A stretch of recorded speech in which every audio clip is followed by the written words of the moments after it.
Selamat pagi, salam sehat. Kita bertemu lagi dalam pelajaran matematika peminata. Hari ini kita akan masuk ke materi fungsi eksponen. Nah, ini pertemuan kita yang ketiga.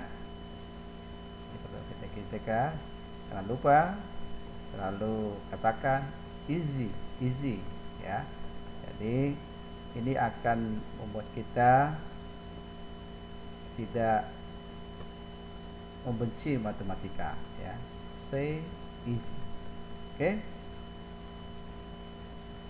Nah, sekarang kita masuk ke tadi fungsi eksponen. Ya, eksponensial sama saja. Nah, itu kita yang pertama nanti berbicara tentang grafik fungsi eksponensial. Grafik fungsi eksponensial. Tahu kan grafik ya, kalau bentuk gambar. Nah, yang pertama pengertian fungsi eksponensial. Diketahui X anggota himpunan bilangan real. Fungsi eksponensial merupakan fungsi yang memetakan setiap X ke fx sama dengan A pangkat X. Jadi memetakan setiap X ke fx sama dengan A pangkat X. Inilah eksponensialnya. Dengan A lebih dari 0 dan A tidak boleh 1. Lebih dari 0. Nah, 1 itu kan lebih dari 0 tapi tidak boleh 1 ya. Setengah boleh, seperempat boleh, tapi A-nya harus lebih besar dari 0. Nggak boleh negatif A-nya. Oke ya. Kemudian di sini fx itu sama dengan y. Nah, jadi tadi kan f memetakan x terhadap fx. Nah, fx terhadap y itu sebenarnya. Jadi fx, x itu daerah asal, y daerah hasil. Jadi nanti kita tuliskan fx sama dengan y, atau kita ganti fx ini menjadi y. Jadi y sama dengan A pangkat x. Itulah pengertian fungsi eksponensial. Jadi ada yang dipetakan. Siapa yang dipetakan? X. Ya, memetakan setiap X ke fx. Bentuk umum fungsi eksponensial itu adalah Y sama dengan fx. Nah, ini tadi ya. Y sama dengan fx sama dengan K kali A pangkat X. Jadi ini tadi bentuk yang biasa. Nah, di sini nanti ada K-nya bisa 2, bisa 3. Kalau 1 nggak usah ditulis. Ya. Kemudian atau F memetakan X terhadap K kali A pangkat X. Jadi F memetakan X terhadap K kali A pangkat X. Keterangan X disebut peubah atau variabel bebas dengan daerah asal atau domain. Jadi daerah asal, nah ini yang tadi katakan ya, X ini dipetakan terhadap Y ya, dipetakan terhadap Y oleh fx tadi ya. Nih, setiap X ke fx. Jadi ini dipetakan terhadap Y ini. Nah, dalam sumbu koordinat ini X, ini Y, ini daerah asal, ini daerah hasil.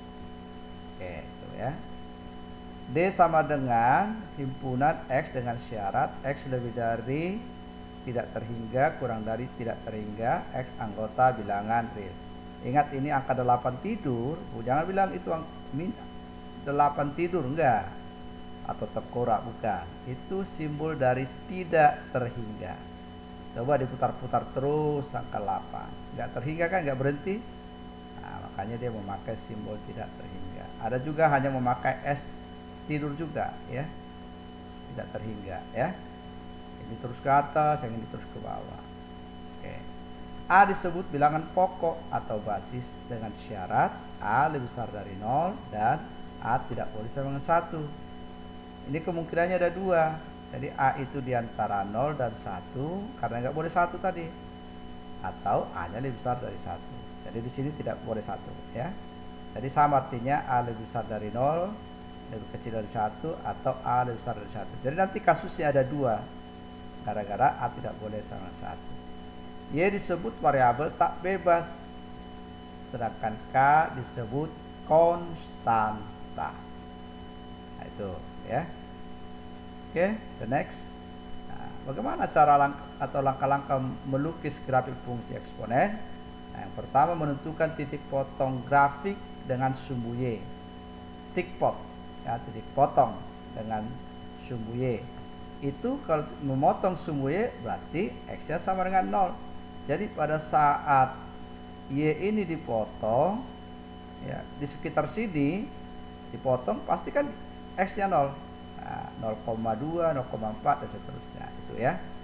Jadi pasti X-nya 0. Kedua, menentukan titik bantu dengan menggunakan daftar atau tabel, ya. Ketiga, menggambar grafik. Kita mulai yang pertama. Lukislah grafik fungsi fx sama dengan 2 pangkat x dalam interval x lebih dari sama dengan min 3 kurang dari sama dengan 3. Jadi dibatasi, ya. Jawab, titik potong dengan sumbu Y berarti x sama dengan 0. Sehingga kita masukkan, kalau x sama dengan 0, 2 pangkat 0 berapa? 1. Ingat ya, yang sudah sebelumnya kita pelajari, setiap bilangan dipangkatkan dengan 0 hasilnya 1, kecuali 0 nggak boleh. Kalau 0 pangkat 0 tidak ada hasilnya, ya. Jadi di sini 2 pangkat 0 1. Jadi titiknya 0,1. X-nya 0, Y-nya 1. Nah, sekarang kita buat tabel ini, daftar ini, ya. Kita mulai dari min 3, kita ambil aja yang bilangan bulatnya. Min 3, min 2, min 1, 0, 1, 2, 3, ya. Nah, kalau min 3 kita masukkan, berarti 2 pangkat min 3. 2 pangkat min 3 itu sama dengan 1/2 pangkat 3. Ingat kembali yang belajar sebelumnya. 1/2 pangkat 3. 2 pangkat 3 berapa? 8. Berarti 1/8. Jadi pasangannya min 3,1/8. Nah, kalau X-nya min 2 itu sama dengan 2 pangkat min 2. Kita masukkan, ya. 2 pangkat min 2 itu sama dengan seberapa? 1/2 pangkat 2. 2 pangkat 2 4. Jadi Y-nya 1/4. Nah, kalau X-nya min 1, 2 pangkat min 1 sama dengan 1/2 pangkat 1. 1/2 pangkat 1 ya setengah. Jadi Y setengah. Dengan demikian di sini min 2 pasangannya 1/4, min 1 1/2. Nah, kalau X-nya 0 tadi sudah ada 1. Kalau X-nya 1, 2 pangkat 1 2, 1,2. 2 pangkat 2 4, 2,4. 3 pangkat 2 2 pangkat 3 8 sama dengan 3,8. Begitu ya. Terusnya. Nanti kalau ini, tapi ini dibatasi. Nah, sekarang kita tinggal pasangkan. Nah, kita tinggal pasangkan seperti menggambar grafik, persamaan garis lurus itu dipasangkan. Koordinatnya mulai dari 0,-1 ini. Nah, 0,-1 di sini ya. 0,1 ya, sini satunya. 0,1.